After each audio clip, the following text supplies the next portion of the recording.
Dear students, আজকে আমাদের web ডিজাইনের সিএসএস এর 4 নম্বর ক্লাস। চলো শুরু করা যাক।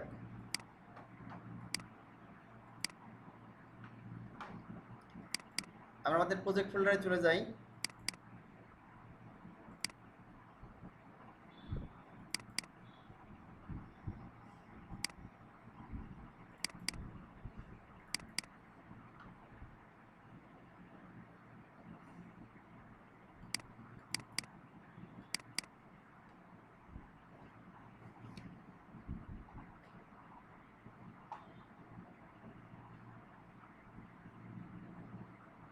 আচ্ছা, আজকে আমরা আলোচনা করব সিএসএস এর খুব গুরুত্বপূর্ণ দুটো বিষয়। একটা হচ্ছে সিএসএস কমেন্টস এবং সিএসএস কালার সম্পর্কে। তো আমরা প্রথম আলোচনা করব সিএসএস কমেন্টস সম্পর্কে। দেখো, সিএসএস কমেন্টসটা কি? CSS comments are not displayed in the browser, but they can help document your source code. Mainly CSS comments ব্যবহার করা হয়ে থাকে ডকুমেন্টকে ভালো করে চিনিয়ে দেওয়ার জন্য, বা ভালো করে ডকুমেন্ট বা আমাদের HTML বা CSS যে কোডগুলো লিখি, এই কোডগুলো ভালো করে বুঝিয়ে দেওয়ার জন্য, আর ক্লিয়ার কোডিংয়ের জন্য, সুন্দরভাবে কোড উপস্থাপনের জন্য। কারণটা হচ্ছে যে আমরা যে কমেন্টসগুলো ব্যবহার করব, এটা কখনো ব্রাউজারে শো করে না। তাকে বলছে যে are not display the browser. তো সিএসএস কমেন্টসের ক্ষেত্রে আমরা HTML এর ক্ষেত্রে দেখেছিলাম, আমরা এখন সিএসএস এর ক্ষেত্রে দেখব সিএসএস এর ক্ষেত্রে কমেন্টসটা কিভাবে ব্যবহার করা হয়ে থাকে। তো সিএসএস কমেন্টসের ধরন একটু আলাদা। তো দেখতে পাচ্ছ এখানে CSS comments is place inside style elements, অর্থাৎ স্টাইল এলিমেন্টের ভিতরে ব্যবহার করা হয় এটা। যেখানে দেখো লেখা আছে একটা ফরওয়ার্ড স্ল্যাশ দেওয়া আছে, এই ফরওয়ার্ড স্ল্যাশ তারপর একটা স্টার চিহ্ন দিলে এখানে শুরু হবে কমেন্টসটা। আর এর ভিতরে লাস্টে কি থাকবে? এন্ডস হবে। কোথায় এন্ডস হবে? একইভাবে স্টার চিহ্ন দিয়ে শুরু হবে আর ফরওয়ার্ড স্ল্যাশ দিয়ে শেষ হবে। দ্যাট মিন্স দুই পাশে থাকবে, ফার্স্টে হচ্ছে ফরওয়ার্ড স্ল্যাশ, লাস্টে ফরওয়ার্ড স্ল্যাশ, মাঝখানে থাকবে দুইটা স্টার চিহ্ন, প্রথমে একটা লাস্টে একটা, আর মাঝখানে তোমার কমেন্টস লিখতে হবে তুমি কোন বিষয়ে কমেন্টস করছো। আচ্ছা, তো আমরা চলো দেখি। এটা হচ্ছে একটা সিঙ্গেল লাইন কমেন্টস। ঠিক এইভাবে মাঝখানে তুমি যা ইচ্ছে তাই লিখতে পারো। চলো আমরা বাস্তব প্র্যাকটিক্যালে দেখি আমাদের প্রজেক্টের ভিতরে। প্র্যাকটিস ফোল্ডারে গেলাম, যে আমাদের প্র্যাকটিস ফোল্ডারটা ওপেন করি, দুটো একসাথে ওপেন করি, দুটো একসাথে সিলেক্ট করলাম, edit with notepad plus plus, দুটো একসাথে সিলেক্ট করে ওপেন করলে দুটো একসাথে ওপেন হয়ে যায় পাশাপাশি। এই যে এটা HTML, এটা CSS। আচ্ছা, HTML ডান দিকে, CSS বাম দিকে রাখি। আচ্ছা, এটা আমরা গত ক্লাসে দেখেছিলাম, তাই না? অর্থাৎ আমরা গত ক্লাস সিলেক্টরসের ব্যবহার দেখেছিলাম, গত যে লাস্ট ক্লাস হয়েছে আমাদের। তো আমরা আজকে হচ্ছে যে যেটা বললাম কমেন্টসের ব্যবহার দেখব। তো এখানে মনে করো যে কোডগুলো আছে, আগের কোডগুলো, আমি এই কোডগুলো ভ্যানিশ করে দিই সবগুলোই, নতুন করে কোড লিখি আজকের জন্য। আচ্ছা, এখানে এসে ধরো আমি একটা কোড লিখলাম, এখানে গিয়ে এখানে হয়তো লিখতেছে H1 শুরু করলাম আর H1 শেষ করলাম। এখানে যে একটা লিখি, আমরা একটা কোড লিখি এখানে,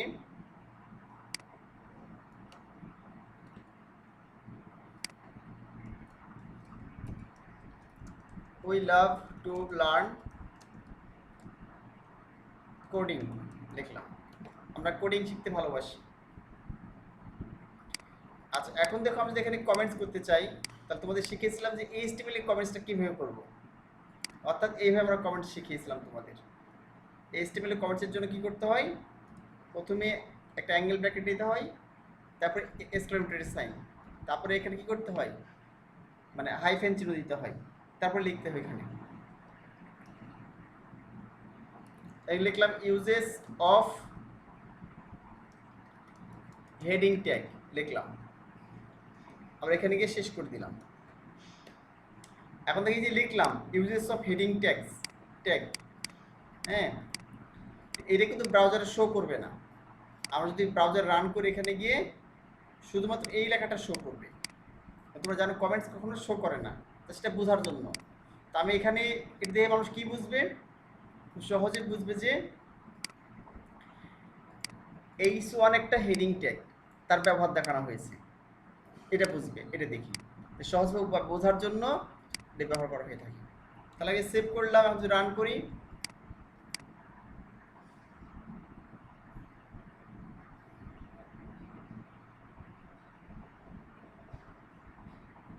তাহলে দেখো আমরা কি দেখতে পাচ্ছি, we love to learn coding লেখা দেখতে পাচ্ছি। এখানে একটা সিএসএস পেয়ে গেছে অটোমেটিক্যালি, কারণ এখানে স্টাইল করা ছিল এই জন্য। আমি সব কেটে দিই, সব কেটে দিলাম, সিএসএস সব কেটে দিলাম আগের ক্লাসে। আর স্বাভাবিক লেখা দেখতে পাচ্ছি, we love to learn coding দেখাচ্ছি। এখন দেখো এখানে কিন্তু শো করছে না ইউজেস অফ হেডিং ট্যাগ যে লিখিস আমরা, এটা কিন্তু এখানে শো করছে না। এই যে ওই লেখা শো করছে না, শুধু শো করছে কোনটা, যেটা আমাদের এই সনের ভিতরে আছে, অর্থাৎ ব্রাউজার কখনো ডিসপ্লে করে না, শো করে না এটা। আচ্ছা এখন দেখো আমি যদি এই জিনিসটা এখানে কমেন্টস করতে চাই, এর কোনো কোডিং আমি লিখবো কোথায়, সিএসএস এবং সেখানে কমেন্টস করবো। এখানে আমি লিখলাম হয়তো H1, লিখে মনে করো কোনো কোডিং করছেন এখানে, এখানে লিখলাম যে টেক্সট অ্যালাইন সেন্টার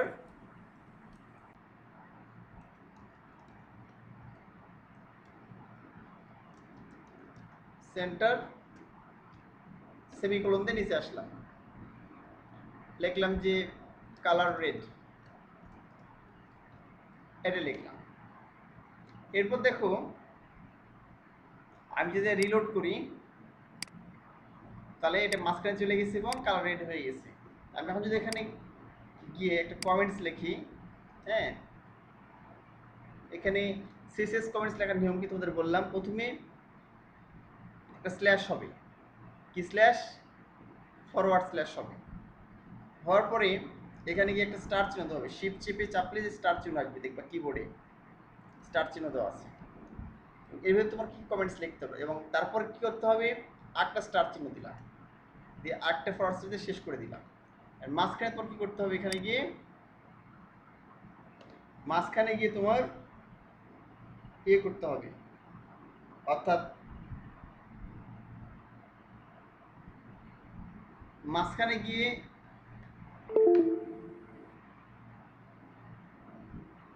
তোর কোড লিখতে হবে।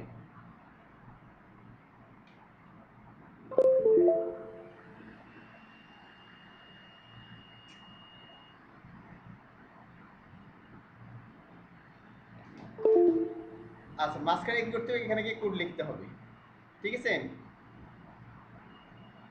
এখানে আমি যে কোড লিখে দিই দেখো, তাহলে দেখতে পাচ্ছ এখানে গিয়ে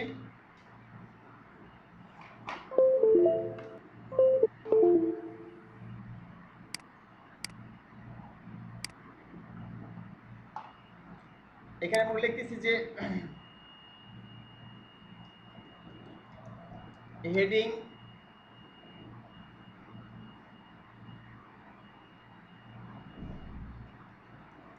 ডিজাইন, ঠিক আছে, সিসে লিখলাম হেডিং ডিজাইন।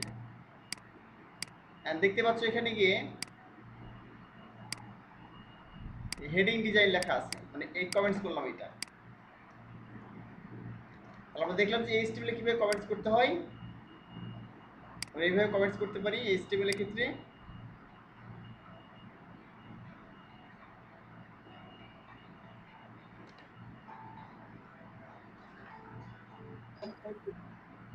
সালাম, আপু ক্লাস নিচ্ছি, আলহামদুলিল্লাহ ভালো আছি, ক্লাস নিচ্ছিলাম ছাত্রদের, ছাত্রদের ক্লাস নিচ্ছি। জি ভালো আছে আলহামদুলিল্লাহ। আচ্ছা, ঠিক আছে, আসসালামু আলাইকুম।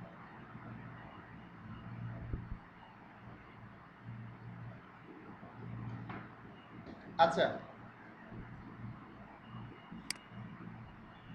এখন দেখো আমরা এখানে দেখলাম HTML এ কোডিং কীভাবে কমেন্টস করতে হয়। প্রথমে অ্যাঙ্গেল ব্র্যাকেট নিয়ে এক্সক্লেমেটরি সাইন নিয়ে দুটো হাইফেন দিলাম, তারপর আমরা যা ইচ্ছা লিখতে পারি এবং লাস্টে গিয়ে আবার হাইফেন দিয়ে শেষ করতে হবে অ্যাঙ্গেল ব্র্যাকেটস। এটা হচ্ছে HTML এ কোডিং। আর CSS এর ক্ষেত্রে আমরা দেখলাম এখানে একটা স্ল্যাশ দিব, ফরওয়ার্ড স্ল্যাশ, তারপর স্টার চিহ্ন, তারপর ভিতরে যা ইচ্ছা তাই লিখতে পারি।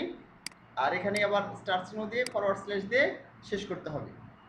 এইভাবে সাধারণত CSS কোডিং করতে হয়। এবং আমরা দেখতে পাচ্ছি যে আমরা এই যে কোডিং লিখেছি, যে কমেন্টস লিখেছি, এটা কী হবে না, ব্রাউজারে শো করে না। আমি এখানে রান করি, তাহলে কী হচ্ছে না, দেখো ব্রাউজারে কিন্তু শো করছে না, এই লেখাগুলো শো করছে না, কিন্তু যে লেখাগুলো কমেন্টসে বয়ে থাকছে। অর্থাৎ এটা ডিসপ্লে হওয়ার জন্য না, জাস্ট কোডিংকে বোঝার জন্য, ক্লিন কোডিংয়ের জন্য আর পারফেক্ট কোডিংয়ের জন্য, যেন পরবর্তী নিজে তোমার কোডটা বুঝতে পারো প্রপারলি। কারণ যখন তুমি অনেক কোড লিখবে, এখন 2-1টা কোডিং লিখতেছি, যদি তুমি অনেক কোডিং লিখবা, বড় বড় ওয়েবসাইট তৈরি করবে, তার কোন কোডিং কোথায় লিখেছো, কোথায় ওয়েবসাইটের হেডারে কোড লিখেছো, কোথায় ফুটারে কোড লিখেছো, কোথায় মেইন কন্টেন্টের কোড লিখেছো, কোথায় সাইড বারে কোড লিখেছো, তার উল্টাপাল্টা হয়ে যেতে পারে। বা যখন তুমি কমেন্টস করে কোড লিখবা, খুব সহজে বুঝতে পারবে অ্যাকচুয়ালি কার জন্য কোন কোড করা হয়েছে, কোন অংশের জন্য। তাহলে পরবর্তী তোমার এডিট করতে সুবিধা হয়ে যাবে। এই হলো বিষয়, এডিট করতে, পরিবর্তন করতে খুব সহজে করতে পারবে। আচ্ছা, যেমন দেখলাম এখানে এটাকে সিঙ্গেল লাইন কমেন্ট বলা হয়, এক লাইনে কমেন্ট করলাম এই যে, ঠিক আছে। আবার আমরা এই সাইড ডান সাইডে করতে পারি কমেন্টস চাইলে, যে আমি এখানে গিয়ে ডান সাইডে করবো, ঠিক আছে। মনে করো এখানে গিয়ে এইভাবে লিখছি আমি, এটা আমি ডুপ্লিকেট করলাম, ডুপ্লিকেট করে H2 বানিয়ে দিই,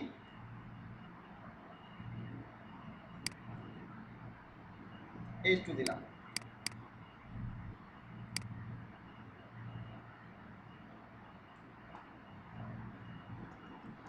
We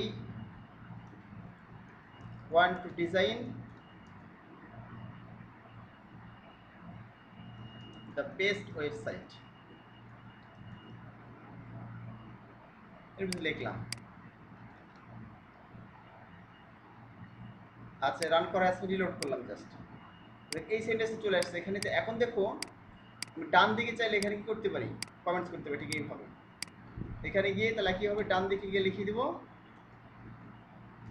তাহলে ডান দিকে কমেন্টস হবে। কমেন্টস তো শেষ করতে হবে, শেষ না করলে দেখো এগুলো ধরে নিয়েছে, যে এগুলো সবুজ হয়ে গেছে।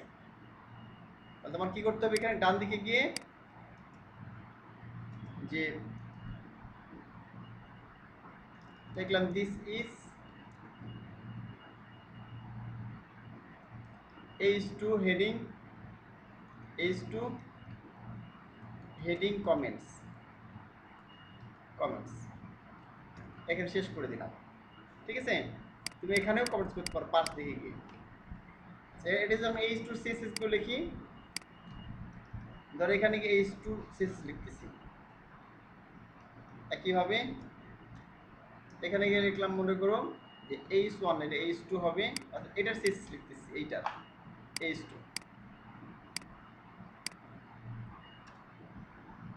এটা মনে করে দিলাম হচ্ছে যে কালার গ্রিন, আর এখানে গিয়ে লিখে দিলাম হচ্ছে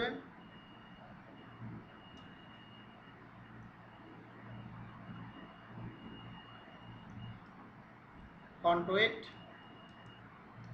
বোল্ড, একটা বোল্ড হবে, ঠিক আছে। ডান দিকে এখানে গিয়ে আমি লিখে দিলাম, মনে করো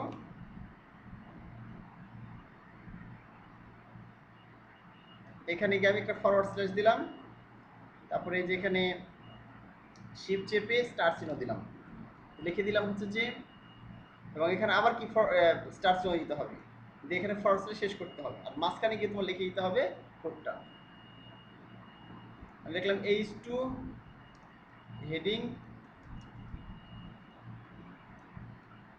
হেডিং CSS কোড লিখলাম, ঠিক আছে। এইভাবে আমি ডান দিকেও কমেন্টস করতে পারি চাইলে, দেখো অটোমেটিক্যালি ডিজাইন হয়ে গেল এটা। এইভাবে কোডগুলো করতেছি। আচ্ছা, এটা সিঙ্গেল লাইন কমেন্টস। আচ্ছা, এবার যদি আমি মাল্টিপল লাইন কমেন্টস করি ঠিক এইভাবে, সেটাও করতে পারি চাইলে, যে আমি মাল্টিপল লাইন কোনো কমেন্টস করব, ঠিক আছে। মানে এক লাইনে করতে হবে এমনটা না। ধরো এখানে আমি একটা পি লিখলাম, একটা পি ট্যাগ দিলাম, পি ট্যাগ দিয়ে এর ভিতরে আমি কমেন্টস লিখতেছি, মানে কিছু লিখে নিই। ধরো লিখলাম এখানে this is a web design platform, we are learning web site designing. ঠিক আছে, এর কিছু লিখে দিলাম,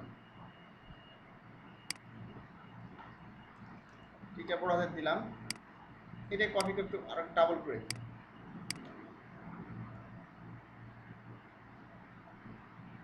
আচ্ছা,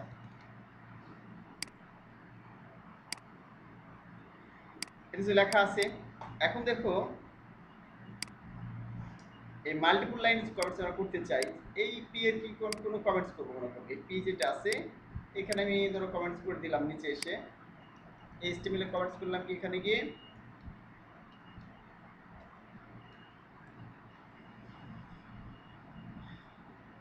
বিলো ইউজেস অফ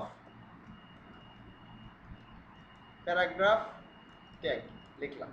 ঠিক আছে,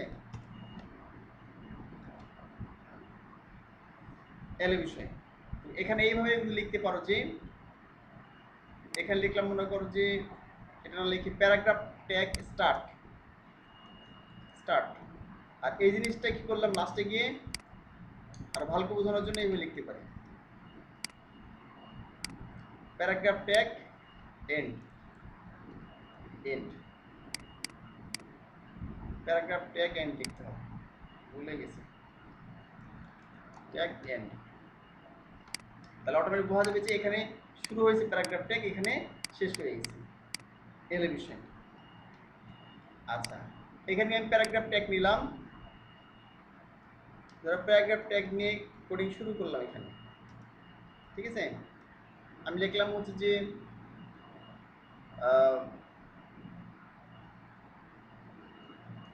ফন্ট স্টাইল ইতালিক, তারপরে ফন্ট ওয়েট বোল্ড,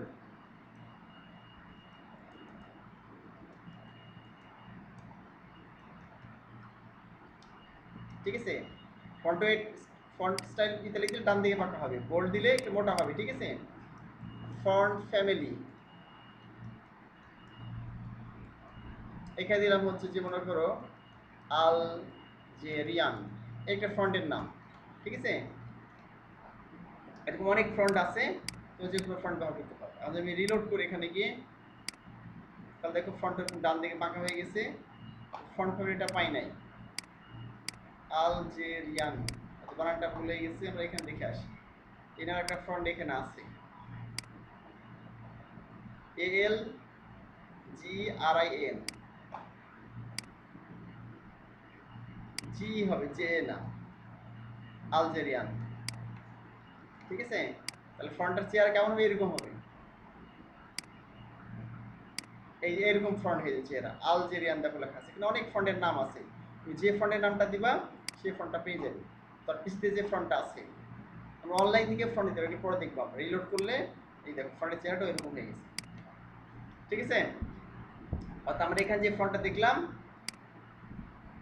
এখানে তুমি যে কোনো ফন্টে দেখতে পাচ্ছ, এই ফন্টের নাম এখানে ক্লিক করে দেখতে, যে ফন্টের নাম দেখা যাবে এখানে, এই যে আলজেরিয়ান দেখাচ্ছে। আচ্ছা, এখানে ফন্ট ফ্যামিলির ভিতরে তুমি যে ফন্টের নাম লিখবা অটোমেটিক্যালি যে সিলেক্টরটা সিলেক্ট করা পি দিয়েছি, দেখো এখানে যে পি, এখানে পি দিয়েছি আর ফন্ট ফ্যামিলি ওটা বলেছি আলজেরিয়ান, অটোমেটিক্যালি ওই ফন্টটা ওই চেহারা ফন্টে পেয়ে গেছে, দেখতে পাচ্ছ। ঠিক আছে, ওই ডিজাইন লেখাটা পেয়ে গেছে।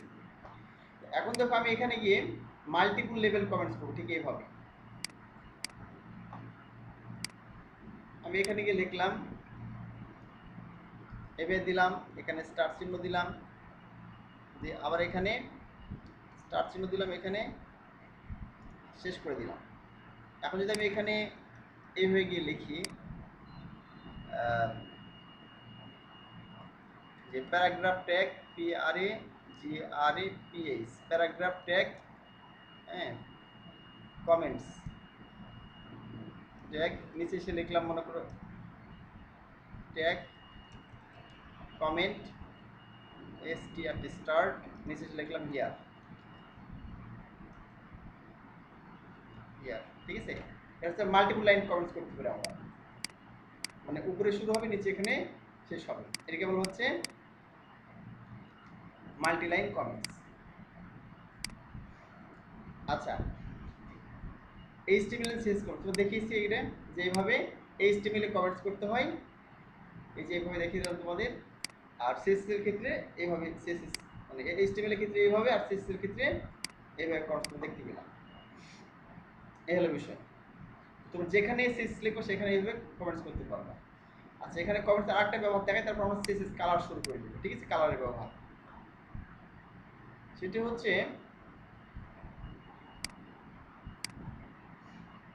এখানে দেখতে পাচ্ছ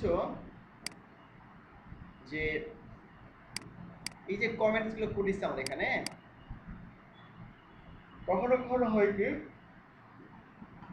হয় কি যে কোনো কোডকে যদি না শো করতে চাই তখন সেক্ষেত্রে আমি কমেন্টস করতে পারি। কিভাবে করতে পারি দেখো, ধরো আমার এখানে গিয়ে থাক, এটা কপি করলাম, একটা প্যারাগ্রাফ ট্যাগ কপি করলাম, ঠিক আছে। আচ্ছা, এখানে একটা ট্যাগ দিলাম, মনে করো ডিপ ট্যাগ, ডিভিশন ট্যাগ।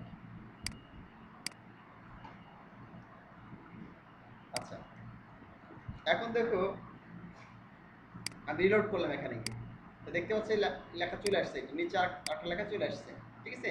এটা আলাদা দেখছি, লেখাটা এর মধ্যে আমাকে ডিভিশন ট্যাগের মধ্যে দিয়েছি, তো দেখতে পাচ্ছি এখানে ডিভিশন ট্যাগ শুরু, ডিভিশন ট্যাগ শেষ। এখন দেখো তো মনে হয় যে আমি ডিভিশন ট্যাগ এখন ব্যবহার করব না, আমরা এই পর্যন্ত লেখায় রাখবো, উপর পর্যন্ত এখান থেকে লেখাটা শো করছি, আমার লেখাটা এখানে থাকবে, বাট আমি এগুলো শো করবো না, ঠিক আছে। তাহলে কি করতে হবে আমাদের, এখানে গিয়ে মনে করো শুরু করলাম, এখানে গিয়ে আমি শুরু করলাম, ঠিক এইভাবে লেখাটা শুরু করার পরে এখানে গিয়ে শেষ করবো, লাস্টে গিয়ে, অর্থাৎ এখানে শেষ না করে এই পুরোটা এই কমেন্টসের মধ্যে নিয়ে নিব, এই যে শেষ করে দিলাম, অর্থাৎ পুরো লেখাটা কি কমেন্টসের মধ্যে নিলাম, এখানে শুরু করেছি আর এই কমেন্টস এখানে শেষ করলাম। এখন দেখো কি হয়, এই লেখাটা শো করবে না, রিলোড করলাম, এই যে হাইডে গেছে, লেখা কিন্তু ঠিকই আছে, এখানে লেখা কিন্তু এখানে দেখতে ঠিকই আছে, বাট যদি কমেন্টসের মধ্যে রেখেছি যে লেখাটা শো করছে না। যদি কোনো কারণে তুমি এই কাজটা করো যে পুরো লেখাটা তুমি কমেন্টসের মধ্যে রাখবা, এখানে কাট করলাম, এটাকে এখানে দিয়ে দিব। আচ্ছা, এখানে শো করার কারণটা হচ্ছে এখানে অনেকগুলো কমেন্টস আমাদের প্রথমে করা আছে, ঠিক আছে, এই জন্য এটা এইভাবে শো করতেছে, যেহেতু মাঝখানে অনেকগুলো কমেন্টস করা আছে এজন্য এটা এইভাবে শো করতেছে। যদি আমরা এখানে শুরু থেকে লাস্ট পর্যন্ত পুরোটাই যদি আমি কমেন্টসের মধ্যে রাখি তাহলে কি হবে না, পুরোটাই দেখা যাবে না। আচ্ছা, আমরা আগের অবস্থা নিয়ে আসি।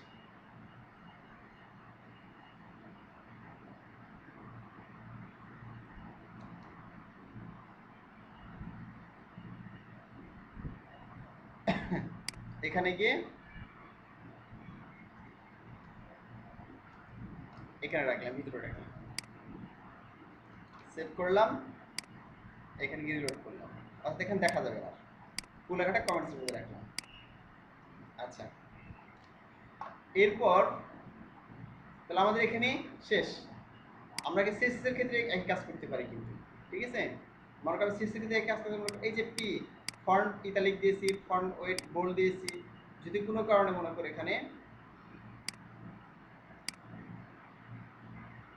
এটাকে কি করি, পুরোটাই কমেন্টসের মধ্যে নেই, এই কমেন্টসটা এখানে শেষ না করে কি করলাম, লাস্টে গিয়ে শেষ করলাম, এখানে গিয়ে শেষ করলাম, তাহলে পুরোটা কমেন্টস হিসেবে থেকে যাবে, দেখো আর ডিজাইন পাবে না, এই যে ডিজাইন এই যে করা আছে এটা পাবে না, এই যে দেখো স্বাভাবিক লেখা শুরু হচ্ছে, অর্থাৎ এখানে ডিজাইন করা আছে বটে, এখানে ডিজাইন করা আছে বটে, কিন্তু এই ডিজাইন কিন্তু পাচ্ছে না, কেন পাচ্ছে না, কারণ আমরা কমেন্টসের মধ্যে রেখেছি এটা, ঠিক আছে।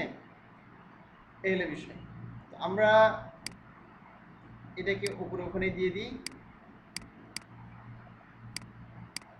হয়ে গেল। আর এবার আমি সেভ করলাম, এরপর রিলোড করলাম, দেখো পেয়ে গেছি উপরে। একটা কাজ করে আমরা এখানে গিয়ে এইচটিএমএল এর ডিভ আছে, ডিভিশন, এটাকে কপি করলাম, কপি করে নিচে আসলাম, পেস্ট করে দিলাম। আচ্ছা, এখানে গিয়ে এটা আমার উপর দিয়ে দিলাম হচ্ছে যে স্প্যান ট্যাগ, ঠিক আছে।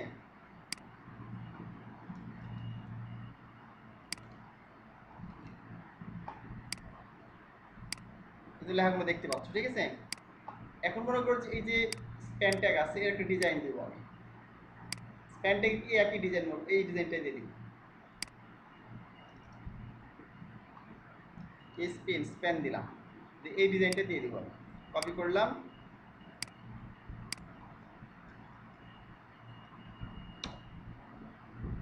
এখানে গিয়ে দিয়ে দিলাম এটা। এখন দেখি আমরা স্প্যান ট্যাগ এটা পাই কিনা। দেখো অটোমেটিকলি পেয়ে গেছে স্প্যান ট্যাগ ওইটা, ঠিক আছে। এখন স্প্যান ট্যাগ এটা দেওয়ার পরে, একই ডিজাইন দেওয়ার পরে যদি এখানে আমি কমেন্টস করে দিই, ধরো এখানে গিয়ে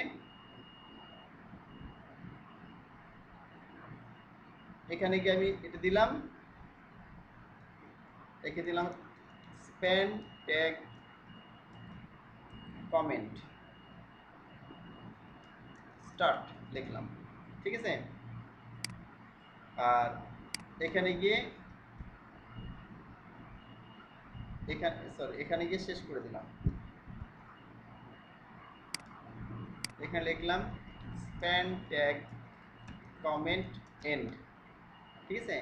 এখন দেখো পুরোটা স্প্যান ট্যাগ কার মধ্যে নিয়েছি আমরা, এই যে এখানে কমেন্টস স্টার্ট হয়েছে, এখানে কমেন্টস এন্ড হয়ে গেছে, মাঝখানে। এখন দেখো যে এখানে ডিজাইন, স্প্যানটির ডিজাইন থাকার পরে কি হবে না, এই ডিজাইনটা পাবে না, এখানে এটা ডিজাইন পাবে না, শুধু স্বাভাবিক লেখা থাকবে। স্বাভাবিক যে লেখার ডিজাইনটা আছে, তো সেটা পাচ্ছে, ঠিক আছে। কারণ বুঝতে পারলাম কিভাবে কমেন্টস ব্যবহার করতে হয়। আশা করি কমেন্ট সম্পর্কে তোমাদের ধারণাটা পুরোপুরি ক্লিয়ার হয়ে গেছে। এবার চলো আমরা ব্যবহার করি কালার, খুব গুরুত্বপূর্ণ একটা বিষয়, সেটা হচ্ছে যে সিএসএস এর কালার ব্যবহার করা। কালারটা হচ্ছে প্রচুর ওয়েবসাইটে ব্যবহার করা হয়। একটা ওয়েবসাইটের সৌন্দর্য অনেকটাই ডিপেন্ড করে সঠিক কালার কম্বিনেশনের উপরে, সঠিক কালার ব্যবহার করার উপরে। তো চলো আমরা কালারের ব্যবহার দেখি।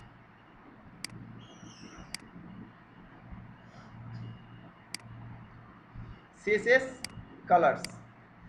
এখন দেখো, কালার্স আর specified using predefined colour names. Colour কতভাবে আমরা ব্যবহার করতে পারি, কালারের নাম দ্বারা আমরা করতে পারি। আর জিবি, ঠিক আছে। আর মানে রেড, জি মানে গ্রিন, আর বি মানে ব্লু। আমাদের তিনটা মৌলিক রং, এই তিনটা মৌলিক রঙের পূর্বের নাম, প্রত্যেকটা ওয়ার্ডের প্রথম, আর রেডের আর, গ্রিনের জি এবং বি এর ব্লু, আর জিবি আকারে আমরা ব্যবহার করতে পারি। একটা হেক্স কালার বলা হয়, হেক্স মানে 6, গ্রিক শব্দ, আমরা বলি হেক্স, ঠিক আছে। এই 6টা ডিজিট ব্যবহার করে সাধারণত কালার নাম তৈরি করা হয়, একে হেক্স বলা হয়। আর HSL মানে হিউজ স্যাচুরেশন লাইট, এটার মাধ্যমে কালার ব্যবহার করা। আর RGBA রেড গ্রিন ব্লু, এবং এ মানে হচ্ছে আলফা, এটার মাধ্যমে কালার তৈরি করা। এবং যে হিউজ স্যাচুরেশন লাইট আলফা এই ভ্যালুর মাধ্যমে, তাহলে আমরা 4টা সিস্টেমে কালার তৈরি করতে পারি। 4টা অনেকগুলো সিস্টেম এখানে আছে দেখো। একটা নেমের মাধ্যমে, কালারের নামের মাধ্যমে, কালার RGB সিস্টেমের মাধ্যমে, হেক্সের মাধ্যমে, HSL এর মাধ্যমে, RGB এর মাধ্যমে, এবং HSL এর মাধ্যমে। তাহলে কয়টা সিস্টেম আমরা পেলাম, একটা কালার নেম, একটা, দুইটা, তিনটা, চারটা, পাঁচটা, 6টা। তা আমরা 6টা পদ্ধতি ব্যবহার করে কোনো কিছু আমরা কালার দিতে পারি, ঠিক আছে। সেটা হতে পারে ওয়েবসাইটের এই যে টেক্সটের কালার হতে পারে, হতে পারে ব্যাকগ্রাউন্ড কালার, এরকম যে কোনো কিছুর কালার হতে পারে। তো চলো আমরা দেখি। প্রথমে আমরা দেখবো হচ্ছে যে সিএসএস কালার নেমস, মানে কালারের নাম দিয়ে কীভাবে কালার দেয়। অলরেডি তোমরা দেখে ফেলেছো, আমরা এখানে ব্যবহার করেছি, দেখতে পাচ্ছ তোমরা, কালার নেমের মাধ্যমে। যে কালার রেড, এই যে কালার গ্রিন, তাই না, গ্রিন সবুজ কালার ব্যবহার করেছে বা, এবং রেড লাল কালার ব্যবহার করেছে। কালার নাম দিয়ে দেখাচ্ছে আমরা কালার ব্যবহার করেছি। বাট বাকি বিষয়গুলো তোমরা দেখো না এখনো। কোন বিষয়গুলো দেখো না? এইগুলো দেখো না। RGB, hex colour, HLS, RGBA, HSLA, এখন আমরা এগুলো দেখব। ঠিক আছে? আমরা প্রথমে কালার নামগুলো দেখেছি, তারপর বাকিগুলো দেখব। কালার নাম। তো in CSS a color can be defined by using a predefined color name. আচ্ছা, তুমি যে কোনো কালার নাম লিখলে হবে সেটা না, যেগুলো ডিফাইন করা আগে থেকে তুমি সেগুলো শুধু ব্যবহার করতে হবে। তোমার জানতে হবে কোন কোন কালারগুলো নামগুলো অ্যাকচুয়ালি আছে সেগুলো ব্যবহার করতে হবে। টমেটো ব্যবহার করলে টমেটো কালার হবে, অরেঞ্জ ব্যবহার করলে যে কমলা রং হবে, হ্যাঁ, ডগার ব্লু ব্যবহার করলে ডগার ব্লু হবে, মিডিয়াম সি স্ক্রিন ব্যবহার করলে সি স্ক্রিন হবে, গ্রে বেলা গ্রে, হ্যাঁ, আর ব্লু ব্যবহার করলে ব্লু, ভায়োলেট ব্যবহার ভায়োলেট। চলো আমরা একটু দেখি ব্যবহার করি আসছে কিনা কালার। আমরা এখানে যেটা করবো সেটা হচ্ছে প্রথমে H1 একটা কালার ব্যবহার করি, H1 এটাতে কালার ব্যবহার করি। তো এখানে কি আমি একটা ব্যাকগ্রাউন্ড কালার দিই, এখানে লিখলাম ব্যাকগ্রাউন্ড কালার। তো একটা বিষয় বলি, এখানে শুধু ব্যাকগ্রাউন্ড লিখলেও কালার আসবে ব্যাকগ্রাউন্ডে, অথবা ব্যাকগ্রাউন্ড কালার লিখলেও আসবে। তো এখানে লিখলাম হচ্ছে ব্যাকগ্রাউন্ড কালার হচ্ছে প্রথমে কি আছে আমরা এটাই ব্যবহার করি, টমেটো মনে করো, টমেটো না, এটা অরেঞ্জ ব্যবহার করি, অরেঞ্জ, ORNG, অরেঞ্জ। এখন দেখি আসছে কিনা, এই দেখো অরেঞ্জ কালার চলে আসছে। ঠিক আছে? এখানে তারপরে এইখানে যেটা আছে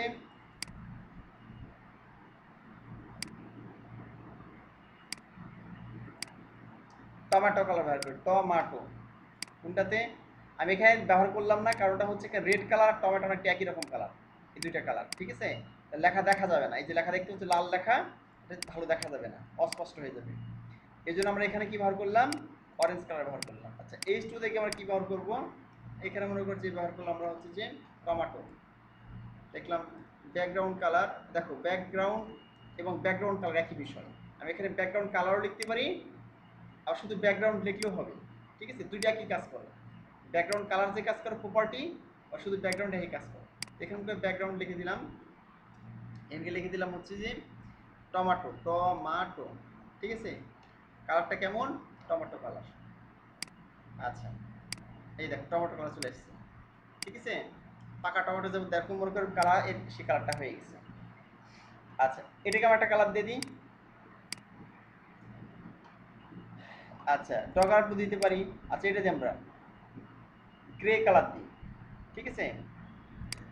গ্রে কালার দিই, একটা ভায়োলেট, এটাকে গ্রে কালার দিই, কোনটাকে, এটাকে পিকে। ঠিক আছে? এখানে দিলাম background colour, background colour grey. আচ্ছা, তারপরে দেখি আমরা, এই যে দেখো নিচে একটা গ্রে কালার চলে আসছে। ঠিক আছে? আচ্ছা, স্প্যানিক আমরা দিয়েছিলাম ডিজাইন, বাট একটা ইয়ে করে দিয়েছি। আচ্ছা, এখানে আমি আরেকটা ডাবল করে দিই, দিয়ে আরেকটা কালার দিয়ে দিই অন্যটা, ওখানে ডিজাইন না করে এটা ফাঁকা আছে, ফাঁকাই থাক। এখানে মনে করে দিয়ে দিলাম হচ্ছে যে বি, মানে বোল্ড হবে অটোমেটিকলি, একটা বোল্ড একটা ট্যাগ আছে বি ট্যাগ নামে, মানে বোল্ড ট্যাগ। ঠিক আছে? আমরা দেখি এখন রিলোড করে, এই যে একটা বোল্ড ট্যাগ হয়ে গেছে, দেখতে পাচ্ছ।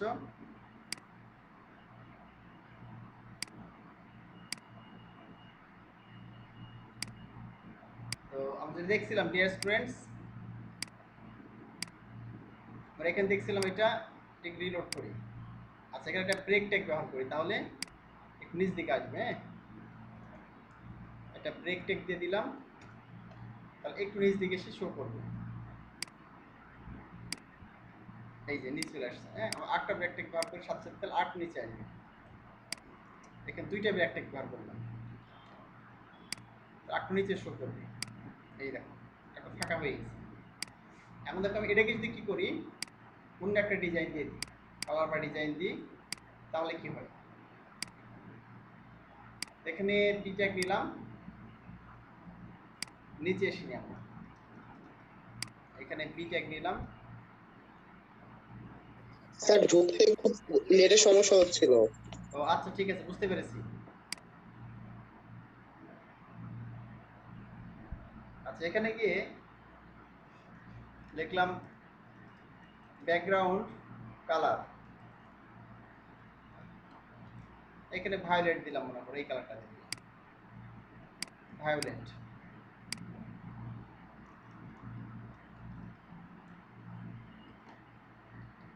তাহলে আমরা দেখছি এভাবে যে কালারদের নাম আছে, সেই নামগুলো দিয়ে খুব সহজে আমরা কালার দিতে পারছি, তাই না? তো তোমাদের জানতে হবে যে কোন কালারের নাম কি আছে, ঠিক আছে? তোমাদের আরো সহজ উপায় শিখিয়ে দিব যে আমরা কালার নাম না জেনেও অটোমেটিক কালার পিক করতে পারি কালারগুলো, ঠিক আছে? আমরা কালারগুলো ধরতে পারি। এটার নাম এই যে একটা দেখতে হচ্ছে এখানে, এটাকে বলে কালার পিকার, পিক জি বলা হয়, ঠিক আছে? এটার মাধ্যমে তোমাদের কালার পিক করা শেখাবো, যে অটোমেটিক্যালি তুমি কীভাবে কোনো কালার নাম না জেনে অটোমেটিক্যালি এটার মধ্যে যে কোনো কালার পিক করতে পারো। আমি এই কালার পিক করবো, এখানে ধরলে এই কালারটা চলে যাবে এখানে, এই কালারটা কপি করতে পারবো আমরা, হ্যাঁ? এই কালার পিকারের মাধ্যমে, ছোট্ট একটা সফটওয়্যার, ঠিক আছে? কিন্তু খুবই স্মার্ট একটা সফটওয়্যার আর খুব উপকারী, বুঝতে পারলা কি? তুমি এই যে এখানে ক্লিক করে এটা মিনিমাইজ করে রাখতে পারো, আর এখানে ক্লিক করলে আবার উপরে চলে আসবে ডাবল ক্লিক করলে, ঠিক আছে? আর এখানে কেটে দিতে পারবো, এখানে ক্লিক কেটে যাবে, এখানে পিন আপ করে রেখেছি, এখানে ক্লিক করলে ওপেন হয়ে যাচ্ছে। এখানে দেখা যাচ্ছে যে দেখতে পাচ্ছ এখানে যে আমি এখানে চাইলে কপি করতে পারবো এই কালারটা, এখানে ধরলাম এই কালার কপি হবে, এখানে ধরলে এই কালার কপি হবে, যে কোনো কালার আমি কপি করতে পারি এখান থেকে। আমি এখানে ধরলাম এখান থেকে কালার কপি হবে, তো আমি যে কোনো কালার মনে করি সেই কালার কপি করে সেই কালারটা ব্যবহার করতে পারবো। এটা তোমাদের পরে দেখিয়ে দিব, ঠিক আছে? কেটে দিলাম আমি এটা। আগে চলো আমরা এই কালারগুলো দেখি। তাহলে আমরা দেখলাম এইভাবে আমরা কি আছে, এখন প্রায় 140টা কালার নাম আছে, হ্যাঁ? 140টা স্ট্যান্ডার্ড কালার নেম সাপোর্ট করে। কোন ক্ষেত্রে এরকম নাম, যে নামগুলো আমরা ব্যবহার করলাম এখানে কালারের বিভিন্ন নাম, এরকম 140টা কালার নেম দ্বারা এগুলো সাপোর্ট করে ওয়েবসাইট। তো নামগুলো মুখস্থ করতে হবে না, এমনিতে অটোমেটিক্যালি তোমার জানা হয়ে যাবে, ঠিক আছে? আর ক্লায়েন্ট যখন কাজ করে তখন ক্লায়েন্ট বলেই দেয়, তোমার দেখাচ্ছে কোন কালার ব্যবহার করতে হবে, কোন কালার নামটা বলে দেবে, কালার কোড দিয়ে দেয়। আচ্ছা, এবার আমরা চলো দেখি, আমরা এখানে দেখলাম হচ্ছে যে ব্যাকগ্রাউন্ড কালার আর এমনিতে কালার নাম দেখে দেখলাম। আচ্ছা, আরেকটা বিষয় তোমাদের এখানে দেখাই, ও টেক্সট কালার। আমরা একই কালার টেক্সটের ক্ষেত্রে ব্যবহার করতে পারি। এটা আমরা ব্যাকগ্রাউন্ডের ক্ষেত্রে ব্যবহার করলাম, যেখানে এটা ব্যাক নিচে, ব্যাকগ্রাউন্ড মানে যে নিচে হয়, ঠিক আছে? লেখার নিচ দিকে হয়, সেক্ষেত্রে আমরা লেখার কালারও ব্যবহার করতে পারি। যেমন মনে করো এখানে এখানে এইচ টুতে কোনো, এখানে যেমন কালার দাও, কালার কালার রেড, এখানে কালার গ্রিন, বাট এখানে পিতে কোনো শুধু ব্যাকগ্রাউন্ড কালার দেওয়া আছে, দেখো এই যে ব্যাকগ্রাউন্ড কালার গ্রে, এইটা এই যে গ্রে কালার নিচের দিকে দেওয়া আছে, বাট এটার কিন্তু কোনো কালার দেওয়া নাই লেখার। এখন মনে করো আমি লেখার একটা কালার ব্যবহার করবো, মনে করো এখানে কালার নাম দেওয়া আছে অনেক ধরনের, ধরো এই কালারটা আমি ব্যবহার করবো, সেটা হচ্ছে এইটা মিডিয়াম সি গ্রিন কালারের নাম। তো এটা হচ্ছে আমরা কি ব্যবহার করবো, ব্যাকগ্রাউন্ডে ব্যবহার করবো, নিচে নিচে ব্যাকগ্রাউন্ডে ফ্রন্টে ব্যবহার করবো, তাহলে শুধু শুধু কালার লিখতে হবে। এখানে শুধু গিয়ে লিখলাম কালার, কালার লিখলাম, এখানে গিয়ে লিখে দিলাম হচ্ছে মিডিয়াম সি গ্রিন, ঠিক আছে? এই কালারের নাম লিখে দিলাম মিডিয়াম সি গ্রিন, এই যে এই কালারটা লোড করি। আচ্ছা, নামটা তাহলে ভুল হয়ে গেছে আমার বানানটা, হ্যাঁ? এখানে লিখেছে বড় হাতের কাজ দিচ্ছে medium MEDIA medium sea green. আচ্ছা, আমি ওইভাবে লিখে দেখি পাই কিনা। এমটা বড় হাতের, MEDIUM, বানান ভুল হয়ে গেছে, এই জন্য পাই নাই। ঠিক, মিডিয়াম সি গ্রিন, ছোট হাতের হলে তো পাওয়ার কথা। চলো এবার দেখি পাই কিনা। এই যে এবার পেয়ে গেছে মিডিয়াম সি, কিন্তু আফসা হয়ে গেছে, আফসা লাগতেছে, তাই না? লেখাটা কি, কারণ নিচে ধূসর, এটা অনেকটা হচ্ছে ওইরকম, যে আফসা হয়ে গেছে লেখাটা। আচ্ছা, এটা অন্য একটা কালার দিয়ে, আফসা লাগছে, চোখে লাগতেছে। এখানে স্টেট ব্লু দিয়ে দেখি, state blue, state BLE blue, state blue, এখানে বানান ভুল হয়ে গেছে। এস, ও slate blue, slate SLAT, slate হবে, স্টেট না, টি এর জায়গায় এল হবে, SLAT, স্লেট ব্লু, স্লেট মানে হালকা, এই যে এটা আফসা আফসা লাগতেছে, তাই না? আর চোখে লাগে এমন কোনো কালার ব্যবহার করা যাবে না। আচ্ছা, ব্লু না ব্যবহার করে অন্য কোনো কালার ব্যবহার করি আমরা এখানে, ঠিক আছে? যেমন আমরা এখানে টমেটো কালার ব্যবহার করতে পারি, টমাটো, আর একটু ফুটে উঠবে মনে হয়, এই যেটা ফুটে উঠছে আগে থেকে, ঠিক আছে? সেটা গেল, আমরা এইভাবে দেখাচ্ছে কালার ব্যবহার করতে স্পেসিফিক ভাবে। যেমন এখানে কি কালার আছে, এখানে এই কালার দেখছেন, লেখার কিন্তু কালার দিয়েছি, ব্যাকগ্রাউন্ড কালার দিয়েছি, লেখার একটা কালার দিয়েছি আমরা, এখানে কালো কালারটা ভালো দেখা যাচ্ছে, তাই না? এখানে অন্য কোনো কালার চাইলে ব্যবহার করতে পারি, কিন্তু আমরা এখানে লিখতে পারি কালার ইয়েলো লিখলাম মনে করো, বা পিঙ্ক লিখলাম, পিঙ্ক মানে ভায়োলেট, ভালো দেখাবে না। আচ্ছা, এখানে ইয়েলো লিখি, ইয়েলো কালার, এই যে হলুদ কালার হয়ে গেছে, ঠিক আছে? লেখার কালার হলুদ আর নিচে হচ্ছে ভায়োলেট। এইভাবে আর কি লেখার কালার করতে পারি এবং স্পেসিফিক ব্যাকগ্রাউন্ড কালার করতে পারি। তার মানে শিখে গেলাম যে এখানে তো শিখলাম যে ব্যাকগ্রাউন্ড কালার একটা প্রপার্টি, আর যে কোনো আমরা কালারের ভ্যালু দিতে পারি, নাম দিয়ে দিতে পারি। আর একটা কালার দিয়ে শুধু ফন্টের কালার দিতে পারি, লেখার কালার, সে শুধু কালার লিখতে হবে। আর ব্যাকগ্রাউন্ড কালার দেওয়ার জন্য ব্যাকগ্রাউন্ড কালার বা শুধু ব্যাকগ্রাউন্ড লিখলেও হবে, ঠিক আছে? এই জন্য বুঝতে পারলাম। আচ্ছা আচ্ছা, আগে তোমার দেখি এখানে যে আমরা টেক্সট কালার দেখলাম, টেক্সটের কালার দেখলাম, ব্যাকগ্রাউন্ড কালার দেখলাম। আমি তাহলে বর্ডারেও কালার দিতে পারি কিন্তু, হ্যাঁ, এইভাবে যে আমি বর্ডার নির্দিষ্ট করে দিব, এখানে চাই দেখি বাউন্ডারি দিব, এই কাজটা করতে পারি কিন্তু আমরা, ঠিক আছে? চলো বর্ডার দিয়ে দেখি আমরা, এটা তোমাদের ডিটেলস আলোচনা করবো। সিএসএস বর্ডার সম্পর্কে ডিটেলস আছে, অনেক মজার মজার বর্ডারগুলো আছে, ঠিক আছে? সে সম্পর্কে তোমাদের একটা বর্ডার অধ্যায়ে বর্ডার বর্ডার একটা ক্লাসই হবে, সেখানে তোমাদের ডিটেলস দেখিয়ে দেবো। এখানে চলো আমরা একটু বর্ডার দিয়ে দেখি লেখাগুলোতে। আমি যদি এগুলো ঘিরে নিতে চাই বর্ডার দিয়ে, ধর এই লেখাকে আমি ঘিরে নেব বর্ডার দিয়ে, তাহলে এখানে গিয়ে মনে করো এই টু যেটা আছে, এখানে একটা বর্ডার দিয়ে দিব, বা এখানে এই জন্য একটা বর্ডার দিই, মানে লিখলাম বর্ডার, বর্ডার দিয়ে এখানে দেওয়ার পরে কত পিক্সেল বর্ডার দেবো, 1 পিক্সেল সলিড, ঠিক আছে? এত বুঝে দিচ্ছি কালার কেন কোনটা কি দিচ্ছি, বুঝে দিচ্ছি তোমাদের। তো আমি এখানে কালারের নাম লিখতে হবে, ধরো এখানে এই কালারটা আছে, এখানে অন্য একটা কালার থাকবে, আমি এখানে অন্য একটা কালার দিয়ে দিই, ঠিক আছে? মনে করো যে আমি ব্লু কালার দিয়ে দিই, এর চারদিকে ব্লু একটা বর্ডার দিয়ে দিই, এখানে ব্লু লিখে দিলাম। দেখেন 1 পিক্সেল মানে হচ্ছে যে, এর পিক্সেল মানে মোটা বোঝায়, যে বর্ডারটা কতখানি মোটা হবে, ঠিক আছে? 1 পিক্সেল মোটা করেছি। সলিড মানে কোনো ফাঁকা থাকবে না বর্ডারের মধ্যে, ঠিক আছে? আর ব্লু বা নীল কালারের বর্ডারটা সেভ করলাম, রিলোড করলে এই দেখো চলে এসেছে, 1 পিক্সেল চলে এসেছে। আমি 1 পিক্সেলটা ভালো বোঝা যাচ্ছে না, তোমাদের ইয়ে করে দিই, এটা এক কাজ করে এখানে দাও, আমি এখানে না দিয়ে নতুন করে লেখা নিই, তাহলে তোমাদের বুঝতে সুবিধা হবে। এই লেখাটা এটা কাট করলাম এখানে, আচ্ছা এর থাক, সমস্যা নেই। আমরা নতুন করে লেখা নিই, মনে করো এখানে গিয়ে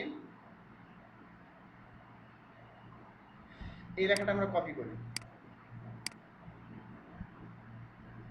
কপি করে নিচে গেলাম, নিচে গিয়ে এই লেখাকে আমি দিলাম H3, মনে করো H3 নিলাম, H3। এরপর আমি কন্ট্রোল ডি চেপে আটটা মনে করলাম হচ্ছে যে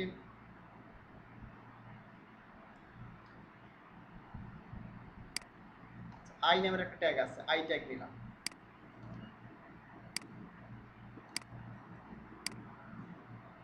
আচ্ছা, আই মানে ইতালিক ট্যাগ, তোমার শিখেছে এগুলো। আরেকটা তোমার এখানে গিয়ে ট্যাগ নিলাম হচ্ছে, এটা মনে করো এই স্কোপ ট্যাগ নিলাম,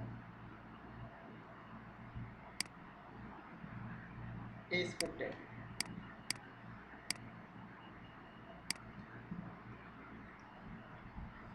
আচ্ছা, এখানে তিনটে দেখছে, H3, আই এবং H4, চারটা ট্যাগ নিয়েছে এখানটা। আমি এটা একটু দেখে আসি সিম্পলি, নিচে এসে এই দেখতে পাচ্ছ চলে আসছে এখানে, we love to learn coding, এখানে 3 ধরনের লেখা তুমি দেখতে পাচ্ছ। এগুলো তো আমরা কি ব্যবহার করবো, কোডিং ব্যবহার করবো। প্রথমটা কি আছে আমাদের H3, তার মানে CSS থেকে H3 এনে নিতে হবে। এখানে আসলাম, H3 নিলাম, নেওয়ার পরে এখানে গিয়ে লিখলাম বর্ডার দিব, লিখলাম বর্ডার 1px সলিড ব্লু। আচ্ছা, এখন রিলোড করলাম, এটা দেখে সুন্দর ব্লু কালার হয়ে গেছে। একটু 1 পিক্সেল না দেখে 5 পিক্সেল দিই, তাহলে তোমরা বেশি মোটা দেখতে পাবো।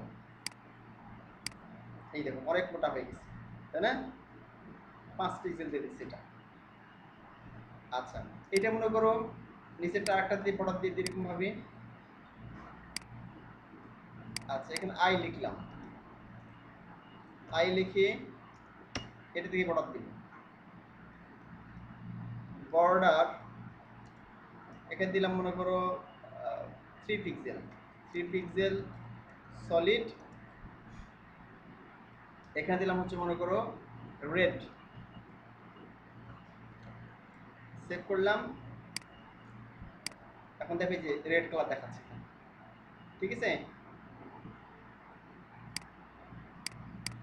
আচ্ছা, এরপর দেখো আমরা এখানে গিয়ে আরেকটা নিব, সেটা হচ্ছে H4,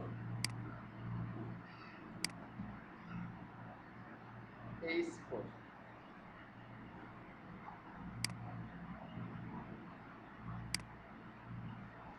এখানে গিয়ে ইন্টারচেপ লিখলাম বর্ডার,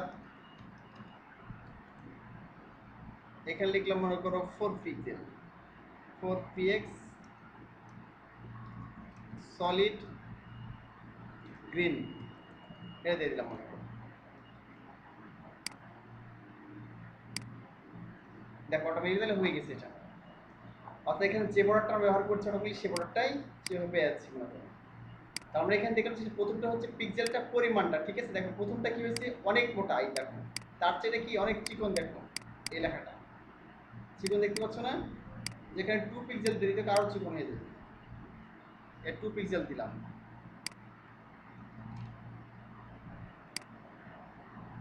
সেটা থেকে আরো চিকন হয়ে গেছে, ঠিক আছে? আচ্ছা, কাজ যদি করে এখানে 5 পিক্সেল দিয়েছি, এখানে দিলাম হচ্ছে যে 3 পিক্সেল, আর এখানে দিলাম 2 পিক্সেল। তাহলে পর্যায়ক্রমে কি হয় দেখো, এই যে এটা বেশি মোটা, এটা তার চেয়ে চিকন, এটা হচ্ছে আরো চিকন, ঠিক আছে? এইভাবে কি করতে পারি আমরা, পিক্সেল অনুযায়ী এটাকে চিকন মোটা করতে পারি। তাহলে পিক্সেল বাড়ালে আস্তে আস্তে মোটা হবে, আর পিক্সেল কমালে চিকন হবে। আর সলিড মানে হচ্ছে ভিতরে কোনো ফাঁক নেই, ঠিক আছে? দেখো এর মধ্যে কোনো ফাঁক আছে কি, ফাঁক নেই। আচ্ছা, এখানে কালার না, তুমি যে কালার দেবা সেই কালার হবে। পরবর্তী দেখাবো এখানে সলিড ছাড়া অনেক ধরনের বিষয়গুলো আছে, হ্যাঁ? তোমাদের পরবর্তী দেখিয়ে দিব যে অন্যান্য কীভাবে দেওয়া যায়। এখানে যেমন এখানে সলিড লেখা আছে, যেমন এখানে ডটেড দিয়ে দিই, এ ডটেড দিই,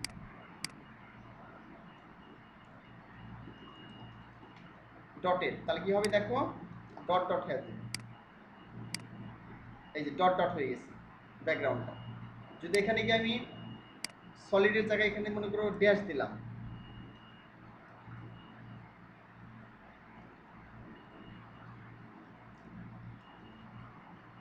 ড্যাশ DASH হবে, ড্যাশ, ঠিক আছে? এখন ড্যাশ ড্যাশ হয়ে যাবে এটা, এই দেখো তাহলে ব্যাকগ্রাউন্ডে ড্যাশ ড্যাশ হয়ে গেল, ঠিক আছে? আর এটা কি দেখাচ্ছে, এটা হচ্ছে যে এরকমই দেখাচ্ছে, মানে সলিড দেখাচ্ছে। এক কাজ করে দাও, আই না দিয়ে এটা H5 দিই, H5, এটা H5 দিলাম, আর এখানে গিয়ে আইটাকে H5 বানিয়ে দিই, H5, তাহলে লেখাটা পুরোপুরি হয়ে গেল। তাহলে কি এটা মনে করো, তাহলে কি আমাদের ড্যাশ সলিড এটা ডটেড, হ্যাঁ? তাহলে এইভাবে বিভিন্ন বর্ডারগুলো দিতে পারি। ডিয়ার স্টুডেন্টস, তোমরা দেখলে যে আমরা কালার ব্যবহার করা শিখলাম, যে কালারের নাম ব্যবহার করে আমরা কালার দিতে পারি, ঠিক আছে? এবং এখানে দেখলাম যে আমরা প্রথমে আমরা আলোচনা করলাম কমেন্ট সম্পর্কে ক্লাসে। কমেন্টস আমরা HTML এ কমেন্টস ব্যবহার করার সিস্টেমগুলো দেখেছি আমরা কীভাবে কমেন্টস ব্যবহার করতে হয়। আবার আমরা CSS এ দেখলাম কীভাবে কমেন্টসগুলো লিখতে হয়। আমরা সিঙ্গেল কমেন্টস এবং মাল্টিপল কমেন্টস করতে মাল্টিপল লাইনস কমেন্টস করতে পারি। আচ্ছা, তারপর আমরা দেখলাম এখানে এসে কালারের ব্যবহারটা। আমরা ব্যাকগ্রাউন্ড কালার দিতে পারি, সে কালারের নাম দিয়ে, অথবা ফ্রন্ট কালার ব্যবহার করতে পারি। তারপর আমরা দেখলাম যে কালার শুধুমাত্র ব্যাকগ্রাউন্ডে এবং ফ্রন্ট, ব্যাকগ্রাউন্ড এবং ফ্রন্টে না, তাহলে বর্ডার হিসেবে ব্যবহার করতে পারি, যেহেতু তিনটেতে দেখিয়ে দিলাম। তাহলে তোমরা হচ্ছে এই তিনটে প্র্যাকটিস করবে যে কীভাবে ব্যাকগ্রাউন্ডে কালার দেওয়া যায়, ফ্রন্টে কালার দেওয়া যায় এবং বিভিন্ন কালারের নাম ব্যবহার করে। তাছাড়া আমরা বর্ডারের ক্ষেত্রেও কালারের নাম ব্যবহার করে বর্ডার দিতে পারি। তো আজকে তোমাদের ক্লাসটা এই পর্যন্তই। সবাই ভালো থেকো, সুস্থ থাকো। সামনের ক্লাসে আবার দেখা হবে ইনশাল্লাহ। আল্লাহ হাফেজ।